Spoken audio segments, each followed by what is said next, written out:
Si vous allez sur les réseaux sociaux, et notamment sur TikTok, vous n'avez pas pu échapper à ce type de vidéos. Des jeunes femmes toutes plus maigres les unes que les autres. Certaines exhibent cette silhouette.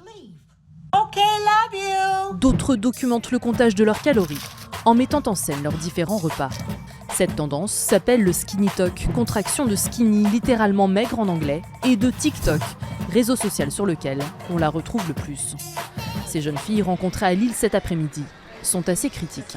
Alors cette trend, je trouve que c'est un peu problématique parce que ça peut nuire à la santé des personnes, des petits. On voit ça sur les réseaux, on se dit c'est parfait, c'est le truc parfait en fait, c'est vrai, elles ont raison, c'est trop bien de skinny et tout, non en fait.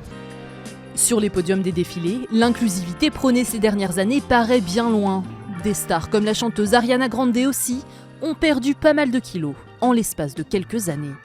Autant de modèles et de figures prônant la maigreur et qui alimentent les réseaux sociaux. Pour éviter que cette tendance ne devienne la norme, certains, comme Anne-Sophie Joly, prônent l'acceptation de soi. Moi j'ai beaucoup de tendresse pour ces jeunes parce qu'ils veulent être fun, ils veulent être acceptés, mais il n'y a rien de plus beau qu'une personne qui s'assume telle qu'elle est et qui rayonne avec ce qu'elle est. D'autres, comme Arthur Delaporte, président de la commission d'enquête sur les effets psychologiques de TikTok sur les mineurs, veulent des mesures plus radicales. Nous, ce qu'on essaie de voir aussi dans la commission d'enquête, c'est de voir s'il n'y a pas aussi des mécanismes pour imposer des logiques de régulation aux algorithmes pour faire en sorte que les jeunes ne soient pas surexposés à un certain nombre de tendances et qu'un certain nombre de contenus soient masqués a priori. Interrogé, TikTok se défend.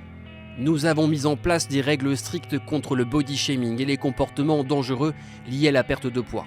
Afin de protéger les adolescents, nous limitons l'accès aux contenus présentant des idéaux corporels néfastes. À l'heure actuelle, un message de prévention renvoyant vers des sites spécialisés apparaît systématiquement lors de recherches précises sur le sujet.